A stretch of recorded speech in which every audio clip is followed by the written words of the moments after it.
오늘은 구원이란 주제로 코로나 사태로 힘들어하고 있는 교인들을 위로하고 사회적 지탄을 받고 있는 한국교회의 이미지를 바꾸기 위해서 그리스도인들이 어떤 삶을 살아야 되는지에 대해서 말씀을 드리고 싶습니다. 그래서 구원, 그 이후라는 제목으로 오늘의 메시지를 전하고자 합니다. 본문을 한 번 더 제가 읽어보겠습니다. 그러므로 나의 사랑하는 자들아, 너희가 나 있을 때뿐 아니라 더욱 지금 나 없을 때에도 항상 복종하여 두렵고 떨림으로 너희 구원을 이루라. 구원을 이루라 라고 할 때 이것은 헬라어로 현재형 동사입니다. 그러면 정확하게 원문을 따라 번역한다면 구원을 이루어 가라는 뜻입니다. 이렇게 말하면 우리는 이미 구원받았는데 무슨 구원을 이루어 가라고 말하는 겁니까? 우리가 지금까지 배웠던 교리와는 다른데 어떻게 구원을 이루어 가라고 이야기합니까? 라고 질문할 수 있을 겁니다. 여러분은 구원을 받았습니다. 구원파라고 하는 바옥수 이단에서는 구원받았다라고 이야기를 하면 언제 구원받았느냐라고 묻습니다. 구원받은 날짜를 모르면 구원받지 않았다고 그들은 이야기합니다. 극적인 체험을 통해서 구원을 받은 사람은 구원받은 날짜를 정확하게 알지만 대부분의 교인들은 구원받은 날짜를 잘 모릅니다. 그 이유는 내가 결심해서 혹은 노력으로 구원받은 것이 아니라 전적인 하나님의 은혜로 받았기 때문입니다. 기독교 역사관의 중요한 전제 중에 하나가 사람이 역사를 이끌어가는 것이 아니라 하나님이 역사를 이끌어간다는 것입니다. 사람이 역사를 이끌어간다면 우연이란 존재하지만 하나님이 역사를 이끌어간다면 우연이란 존재하지 않습니다. 우리의 삶에서 일어나는 모든 일들, 역사 속에서 일어나는 모든 일들, 그것은 우연이 아니라 하나님의 섭리라고 보는 겁니다. 저는 경남 고성에서 태어났고 10살 때까지 그곳에서 성장했습니다. 저는 시골 백촌에 살았기 때문에 예수란 이름은 들어본 적도 없고 단 한 번도 교회당 건물을 본 적이 없습니다. 초등학교 4학년 때 부산으로 이사를 왔습니다. 그때에 비로소 교회당 건물을 보았습니다. 1년이 지난 후에 초등학교 5학년 성탄절 때에 교회에 첫 발을 디뎠습니다.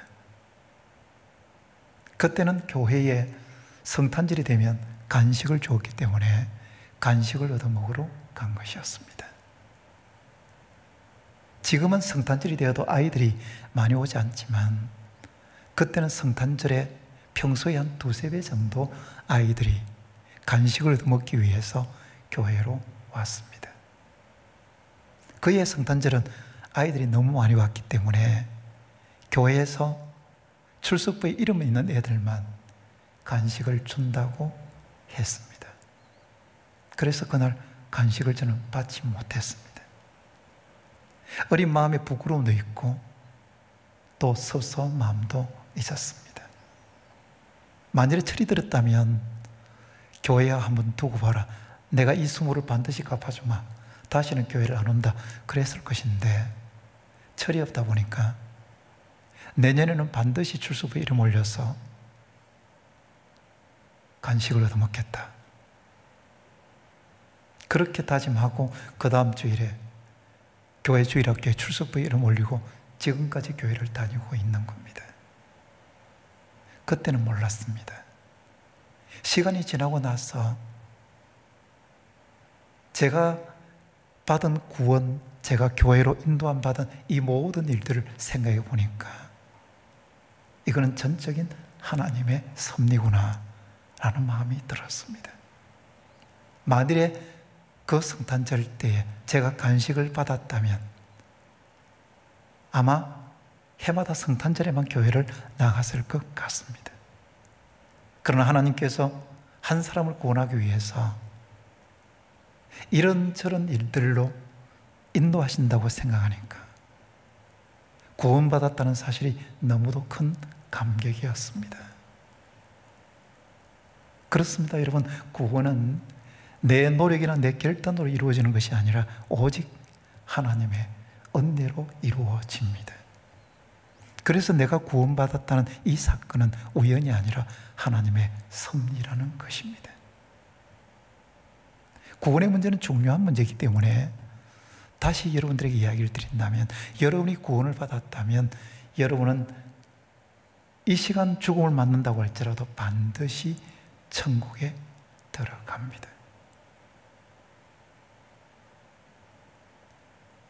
예수 믿는 사람들이 구원받고 나서 죄 짓지 않느냐? 아닙니다. 죄 짓습니다. 죄를 지었다고 해서 구원에서 탈락하지 않습니다. 신앙생활을 잘 못한다고 해서 구원에서 제외되지 않는다는 말입니다. 그래서 한 번 구원은 영원한 구원이라고 말합니다. 로마서 11장 29절에 이렇게 되어 있습니다. 하나님의 은사와 부르심에는 후회하심이 없느니라. 하나님의 부르심, 우리가 보통 구원의로의 콜링이라고 그러는데, 하나님께서 부르셨다면 그 부르심은 끝까지 간다는 겁니다. 하나님께서 구원으로 불렀는데 내가 잘못 불렀구나 이렇게 말씀하시지 않는다는 거지. 구원받은 사람은 서로 중간에 교회를 다니지 않는다고 할지라도 매를 때려서도 다시 돌아오게 만들고 구원을 완성시킵니다. 이것을 가리켜 신학적으로 성도의 견인이라고 이야기합니다. 한 번 구원했으면 그 사람을 구원의 완성 때까지 지켜주시고 인도하신다는 사실입니다. 그렇게 보면 한 번 구원은 영원한 구원이라는 이 말을 생각할 때 구원이라는 사건은 그냥 가볍게 넘길 사건이 아닙니다. 이것은 우리 인생에서 엄청난 사건입니다. 내가 예수를 믿었다라고 하는 이 사건은 사탄의 속박 가운데 있는 내 자신이 예수 그리스도의 은혜에 의해서 해방되었다는 뜻이기 때문에, 사탄의 속박대하에서 해방되었다는 이 사건이 구원이라면 이 구원은 엄청난 사건입니다. 그래서 구원받은 사람 속에는 이제는 사탄이 지배하는 것이 아니라 성령이 그 속에 들어오셔서 성령의 다스림을 받게 되는 것입니다. 우리가 점쟁이들하고 무당들을 보면 배워서 하는 섭득 무당과 섭득 점쟁이들이 있습니다. 이 사람들은 잘 모릅니다. 그러나 귀신 든 점쟁이들, 귀신 든 무당들은 이 사람이 예수 믿는 사람인지 아닌지도 정확하게 압니다. 오늘 우리 교회 남수호 목사님이 마귀 귀신에 대해서 설교를 했는데, 귀신은 지금도 존재를 하고 있습니다. 예수 믿는 사람 속에 성령이 계시기 때문에 귀신 든 점쟁이들은 이 사람이 예수 믿는 사람인지 아닌지 정확하게 알고, 그리고 점괘를 그들이 말할 수가 없는 거예요. 만일에 용한 점쟁이가 있다고 하는데 예수 믿는다고 하는 사람이 갔는데 동쪽으로 가지 말고 물을 조심해라 라는 점괘가 나왔다. 그것은 한쪽이 분명히 가짜입니다. 귀신 든 점쟁이는 정확하게 예수 믿는 사람인지 아닌지를 알기 때문입니다. 왜 그렇습니까? 구원받은 사람 속에는 성령께서 계시기 때문입니다. 우리 교회 한때 두레교회에 김진홍 목사님이 와서 설교를 했습니다. 부흥회 설교를 하는데 이런 간증을 하셨어요. 저도 특이한 이야기구나. 재미있는 이야기구나 라고 생각을 했습니다. 목사님이 전도사 때인지는 제가 잘 모르겠는데 개척을 했습니다. 개척을 하면 보통 동네를 이렇게 구경을 하게 되잖아요. 동네를 돌아보면서 전도할 사람은 없는가, 교회의 영적 풍토는 어떤가, 그런 것을 살펴보게 되는 거죠. 돌아보다가 무당이 구슬하는 곳에 잠시 머물렀습니다. 그런데 갑자기 무당이 구슬을 하다가 벌떡 일어나더니 여기 예수 믿는 사람이 있으면 나가달라고 이야기를 하는 것입니다. 김진호 목사님이 생각하니까 자기밖에 없는 줄 알고, 죄송합니다, 제가 저 밑에 교회를 하나 세웠는데 방해가 되었다면 이해하십시오. 그리고 왔다는 거예요. 그리고 한 몇 달 뒤에 개척교회에 5명의 한 가족이 등록을 했습니다. 저도 개척을 해봤기 때문에 개척한 교회에 한 주일에 5명이 등록을 하면 좋아서 목사 뒤로 넘어갑니다. 얼마나 기뻤던지 예배를 마치고 그분들을 새신자 환영을 했습니다. 그러면서 어떻게 해서 우리에게 오시게 되느냐고. 가장 아버지가 하는 말입니다. 집에 우환이 많아서 무당에게 구슬하러 갔는데 그 무당이 하는 말이, 당신 집에 우환은 구슬해야 될 우환이 아니라 교회 가야 될 우환이라 하더라는 거예요. 그러면서 저 밑에 저 교회 가라 하더랍니다. 그리고 몇 달이 흘러서 길에서 그 무당을 만났습니다. 목사하고 무당하고 만나면 별로 할 말이 없습니다. 저도 결혼식 주례를 하면서 우리 교회 집사님 아들과 어떤 절의 신도의 회장 딸하고 결혼을 하는데 제가 주례를 했습니다. 신부 아버지가 신도의 회장이니까 스님들 이렇게 오놨는데 제게 주지 스님을 소개하는 겁니다. 우리 절의 주지 스님이라고. 저는 교회에서 늘 인사를 악수를 했기 때문에 손을 자동적으로 내미니까 그 스님은 합장을 하는 거예요. 할 말이 없어요. 절은 잘 됩니까? 이렇게 인사할 수도 없는 겁니다. 그래서 제가 주례할 목사입니다. 그 다음에 친부이 흐르고 그냥 왔습니다. 김진호 목사님도 무당을 길에서 만났는데 할 말이 없는 거예요. 그래서 지난번에 사람 보내주셔서 감사합니다 라고 인사를 했더니 무당이 하는 말이, 같은 업에 종사하는 사람끼리 서로 도와가며 살아야 되지 않겠습니까? 그러더라는 겁니다. 그러면서 그 뒷말이 중요합니다. 나도 예수신이 가장 강한 줄 압니다. 언젠가는 저도 이것 접고 교회에 갈 겁니다 라고 하더라는 거예요. 제가 지금 무슨 이야기를 하려고 지금 이런 이야기들을 하고 있는 겁니까? 우리의 구원이라고 하는 것은 그냥 구원받았다고 가볍게 넘어갈 일이 아니라 사탄의 속박에서 해방되어서 구원받은 사람 속에는 성령이 계신다는 겁니다. 그 성령이 구원의 완성 때까지 우리를 지켜주시기 때문에 한 번 구원은 영원한 구원이라는 이야기를 하고 싶어서 이 이야기를 드렸습니다. 구원의 문제를 다시 한번 정리를 해보면 우리는 이미 구원을 받았습니다. 그러나 아직 구원의 완성에는 이르지 못했습니다. 구원의 완성은 우리가 이 세상을 떠나서 천국 갈 때에 이루어지는 겁니다. 그러면 과거에 이루어진 구원과 미래에 이루어질 구원의 완성 사이에 구원을 이루어가는 과정이라는 것이 있습니다. 본문에 두렵고 떨림으로 너희 구원을 이루라고 했는데 두렵고 떨림으로 구원을 이루어가라는 것이 바로 구원의 현재의 과정입니다. 이것을 신학적으로 성화의 과정이라고 부릅니다. 점점 거룩하게 된다는 거예요. 점점 거룩하게 된다. 이 거룩이라는 단어가 바로 구별된다는 뜻입니다. 우리가 거룩하게 산다고 해서 구원받는 것은 아닙니다. 그러나 구원받았다면 거룩한 삶을 살아야 된다는 것이 오늘 본문이 이야기하고 있는 겁니다.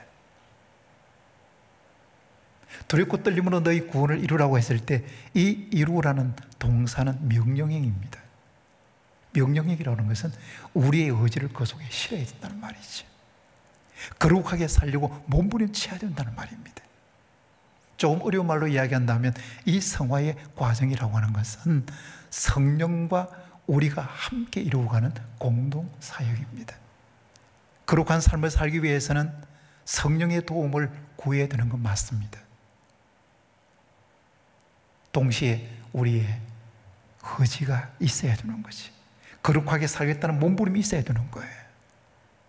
나는 구원받은 성도이기 때문에 구원받은 성도로서의 삶을 살겠다는 결단이 우리 속에 일어나야 된다는 겁니다.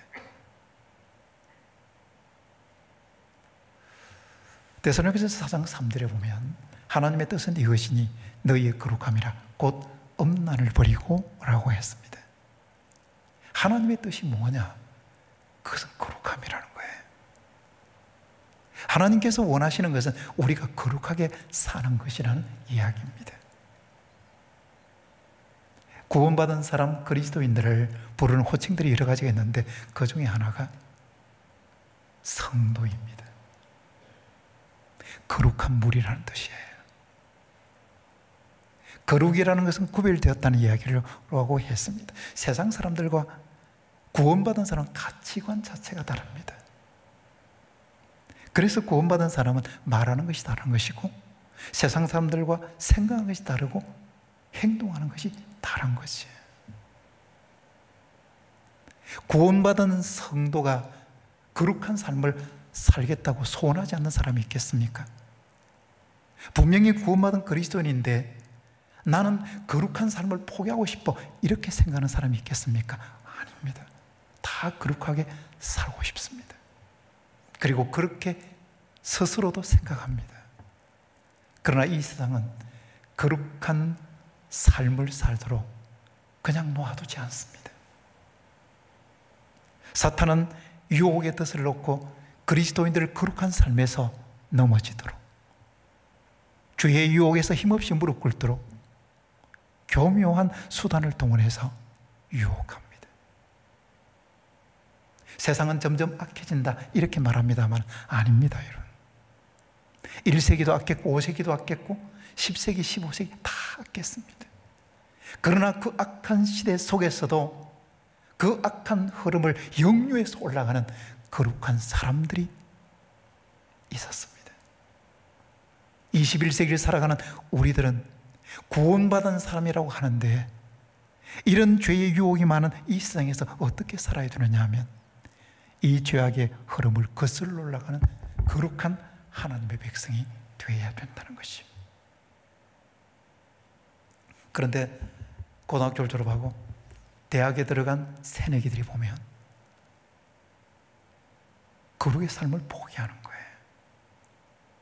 죄의 유혹 앞에 힘없이 무릎을 꿇습니다. 거룩한 성도인데 밖에서는 성도로서의 삶을 살지 않는 겁니다.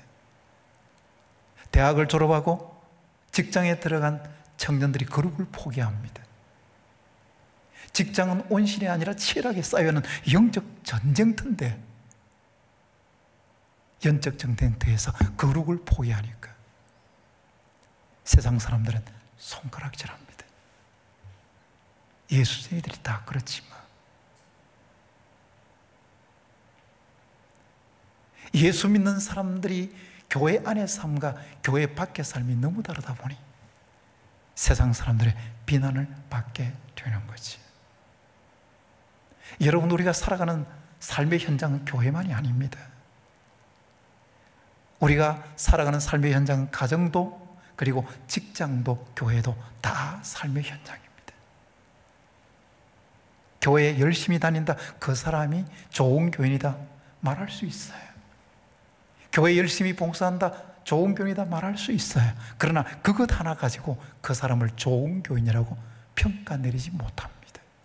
왜냐하면 삶의 현장이 교회만이 아니기 때문입니다.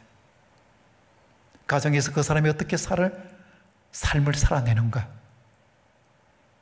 직장에서 그 사람이 삶을 어떻게 살아내는가, 그것을 보고 좋은 교인이다 아니다를 판단하는 것이. 그런 점에서 본다면 좋은 교인이란 가정에서 좋은 아버지고 좋은 어머니고 좋은 남편이고 좋은 아내입니다. 직장에서는 동료들에게 인정받고 칭찬받는 좋은 직장인입니다. 십자가 목걸이를 긁고 다닌다고 해서 좋은 교인이 되는 건 아닙니다. 차 뒤에다 극동방송이나 기독교 방송 스티커를 붙인다고 해서 좋은 교인 되는 건 아니에요. 우리가 이 땅 위에서 거룩한 하나님의 사람으로서 거룩한 삶을 살아갈 때 우리의 인격과 삶이 그들 앞에 참으로 인정받게 될 때에 비로소 그들은 좋은 교인이구나 이렇게 평가를 내리는 거지. 코로나19 사태가 최근에 확산되면서 교회가 세상 사람들의 질타를 받고 있습니다. 사람들이 이렇게 이야기합니다. 전에는 신천지가 문제를 일으키더니 이번에는 구천지가 문제를 일으킨다고 말합니다. 교회가 잘못한 것도 있지만 한국 교회가 이처럼 세상 사람들의 손가락질을 받아야 되는가 생각하면 가슴이 아파요. 가슴. 교회가 비상식적인 집단으로 매도되는 것이 너무 가슴이 아픈 겁니다. 교회의 위상은 땅에 떨어졌고 전도의 문은 막혔습니다. 그러면 이때 우리는 어떻게 해야 되겠습니까? 어떻게 해야 한국교회 이미지를 새롭게 세울 수 있겠습니까? 복음의 가치를 우리의 삶으로 드러내면서 살아야 한국교회 이미지를 다시 한번 바꿀 수 있지 않겠습니까? 우리가 거룩한 삶을 살아감으로 우리가 믿고 있는 예수님이 얼마나 위대하시고 얼마나 좋은 분인지를 드러내면서 살아야 한국교회 이미지를 바꿀 수 있지 않겠습니까? 고린도전서 3장 16절에는 너희가 하나님의 성전인 것과 하나님의 성령이 너희 안에 계시는 것을 알지 못하느냐라고 했습니다. 우리는 성령이 거하는 거룩한 전인데 이 성전을 관리를 못해서 세상 사람들로부터 손가락질을 받고 있는 것입니다. 다시 이야기하지만 우리가 거룩한 삶을 산다고 해서 구원받는 건 아닙니다. 거룩한 삶이 구원의 조건은 아니에요. 그러나 구원받았다면 거룩한 삶을 살아야 하나님의 영광이 드러나게 됩니다. 세상 사람들은 그리스도인들이 교회를 출입하고 자신이 그리스도인으로 밝히는 것으로 그리고 웅장한 예배당을 보면서 하나님께 영광 돌리지 않습니다. 구원받은 사람이 구원받은 사람답게 거룩하게 이 땅을 살아갈 때 비로소 그들은 하나님께 영광을 돌리게 되는 거지. 다시 한번 데살로니가전서 4장 3절을 읽어보면 하나님의 뜻은 이것이니 너희의 거룩함이라 곧 음란을 버리고 라고 했습니다. 하나님의 뜻은 이것이니 너희의 거룩함이라 말하고 나서 왜 이어서 바로 음란을 버리라고 이야기하고 있는가? 그 시대가 성적 타락이 만연했던 사실을 우리에게 말해주고 있습니다. 그런데 그것이 교회 안에까지 들어왔다는 거예요.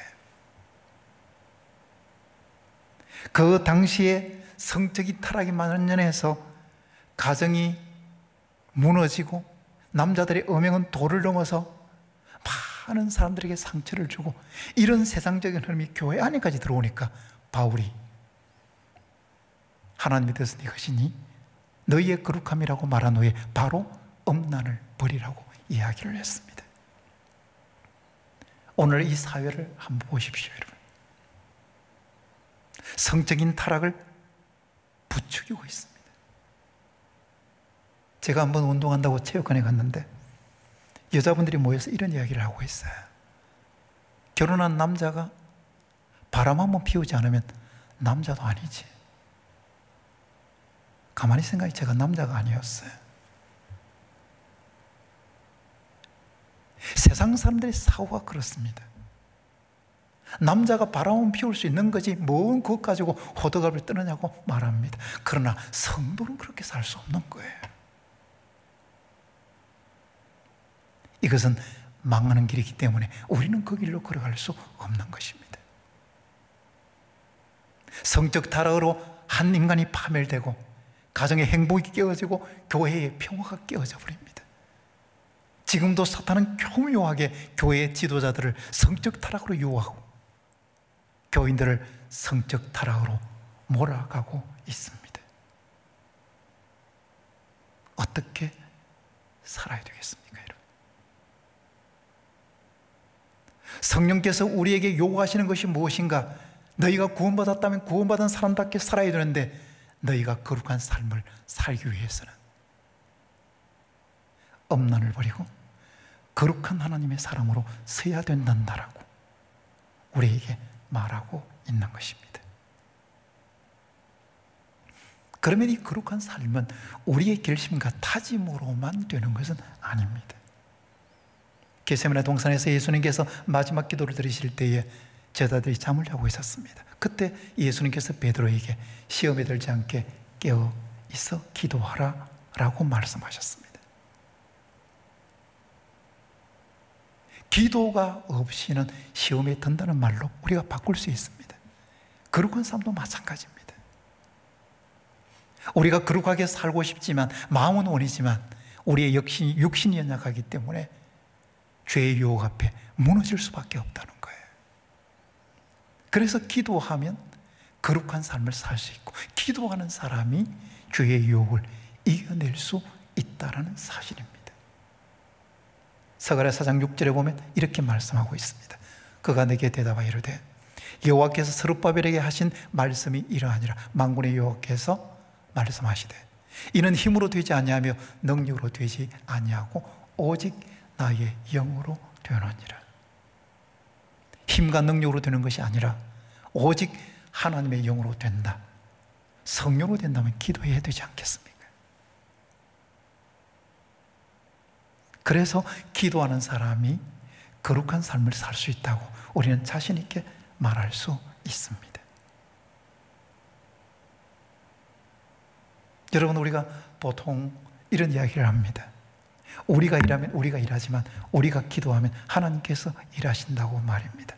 그것이 정확한 말은 아니지만 우리가 기도하면 하나님께서 일하십니다. 하나님의 능력은 인간의 한계를 초월하기 때문에 기도하는 사람에게 기적이 나타나고 기도하는 교회에 기적이 나타나는 것입니다. 저는 27년 전에 개척을 했습니다. 제 식구 4명으로 개척을 시작했어요. 제가 개척할 때 사람들이 많이 말렸습니다. 부산은 개척 교회의 무덤이라고 이야기하기도 하고 또 정목사는 개척교회 체질이 아니라고 이야기하고 그때 저는 개척교회 체질이 있는 거구나 생각을 했습니다. 그리고 제가 특별히 카리스마가 있는 것도 아니기 때문에 사람들은 많이 저를 말렸습니다. 그런데 제 장인어른과 장모님은 너무 좋아하셨습니다. 그때까지 장모님이 교회를 다니지 않았기 때문에 사위가 나무 밑에 있다가 이제 드디어 새롭게 사업을 시작하는 줄 알고 너무 좋아하시는 겁니다. 그때 장모님은 아주 저를 열심히 다니는 불신이 가득한 사람이었어요. 제가 개척교회를 시작하니까 장모님이 교회를 나왔습니다. 1일과 15일은 절에 가고 주일은 교회 나오고 그러면서 16년 동안 그렇게 열심히 다녔던 저를 포기하지 않고 교회도 다니고 절도 다녔습니다. 장모님의 신앙심이 어디 있는지 알려면 1일과 15일이 주일과 겹칠 때 어디로 가는가 보면 압니다. 반드시 절로 갔습니다. 장인어른도 참 제가 개척했다고 그러니까 너무 좋아하고, 그래서 장모님이 교회 갔다 오면 늘 사람을 많이 봤더나 돈은 많이 그다 줬다더나 이러면서 관심을 보였습니다. 그 장인어른이 12년 전에 교회를 나오셨고 집사람의 35년의 기도가 응답되고, 그리고 몇 년 전에 천국으로 가셨습니다. 다른 사람은 다 개척교회는 안 된다고 이야기했는데 제가 배수진을 치고 하나님의 도움을 구하고 그렇게 목회를 하고 27년간을 지내고 이제 은퇴를 했습니다. 돌아보면 하나님의 은혜를 받기는 다른 이야기는 할 수가 없어요. 오직 하나님만 바라보고 기도하면 하나님께서 이루어 주신다는 것을 제 눈으로 확인했던 지난 세월이었습니다. 우리의 거룩한 삶도 마찬가지입니다. 우리가 거룩한 삶을 사는 것도 우리의 힘과 결심과 다짐으로 되는 것이 아니라 오직 성령의 도움으로 된다면 기도해야 되는 것이에요. 여러분이 기도할 때에 하나님께서 여러분의 삶을 친히 거룩한 삶으로 인도하여 주시는 줄로 믿습니다. 사랑하는 성도 여러분, 여러분 구원 받았습니까? 여러분이 구원 받았다면 여러분 속에는 성령 하나님이 내주하고 계십니다.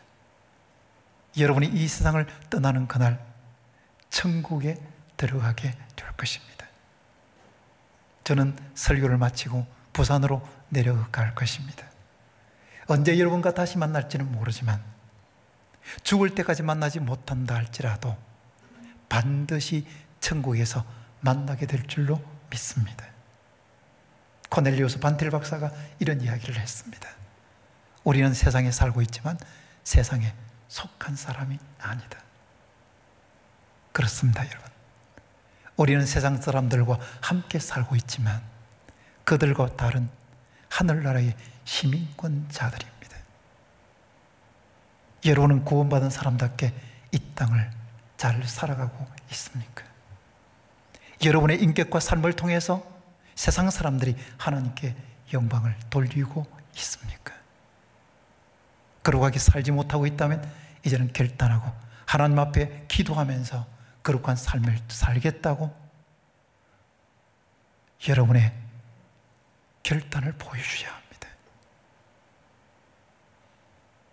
혹시 습관적인 죄를 안고 여전히 교회 생활하고 있다면 끊어내야 합니다. 그것이 여러분에게 발목을 잡고 있다면 과감하게 그것을 정리해야 합니다. 하나님께서 사용하시는 그릇은 금그릇이나 은그릇이 아니라 깨끗한 그릇입니다. 여러분이 하나님의 일꾼으로 쓰임받고 싶다면, 여러분이 이 땅 위에서 하나님의 사람으로 인정받고 싶다면 깨끗한 그릇이 되어야 합니다. 그러한 그릇으로 하나님 앞에 칭찬받고 인정받는 믿음의 사람들이 될 수 있기를 축원합니다. 찬송을 함께 부르겠습니다. 찬송가 288장입니다.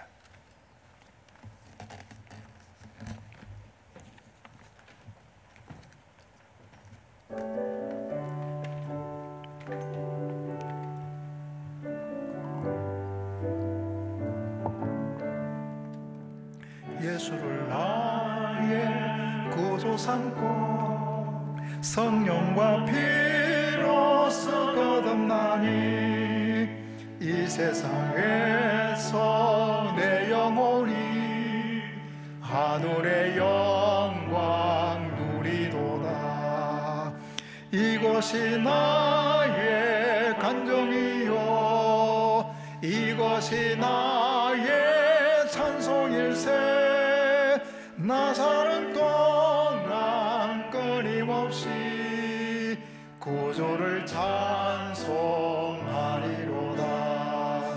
온전히 주께 맡긴 내 영, 사랑의 음성을 듣는 중에 천사들 왕래하는 것과 하늘의 영광 보리로다.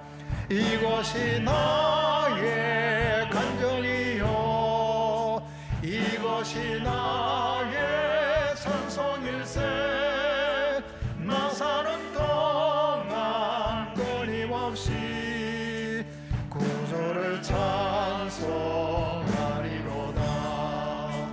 주 안에 기쁨 누림으로 마음의 풍랑이 잔잔하니 세상과 나는 강도 덮고 구속한 주만 보이도다.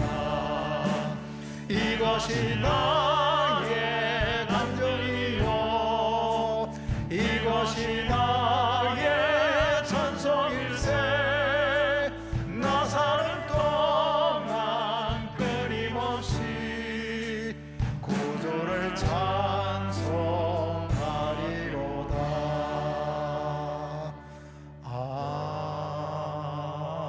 아멘. 이건 잠시 우리 함께 기도하겠습니다. 우리가 구원받은 사건은 정말 엄청난 사건입니다. 어떻게 나 같은 사람을 사탄의 속박 가운데 세방시켜서 구원받은 사람으로 삼아 천국의 소망을 가지고 살아갈 수 있게 해주셨는지, 이 시간 구원을 허락하신 하나님께 감사의 기도를 드리십시다. 또한 구원받은 사람답게 살게 해달라고 기도합시다. 거룩한 하나님 백성으로 부끄럽지 않게 살게 해달라고 기도합시다.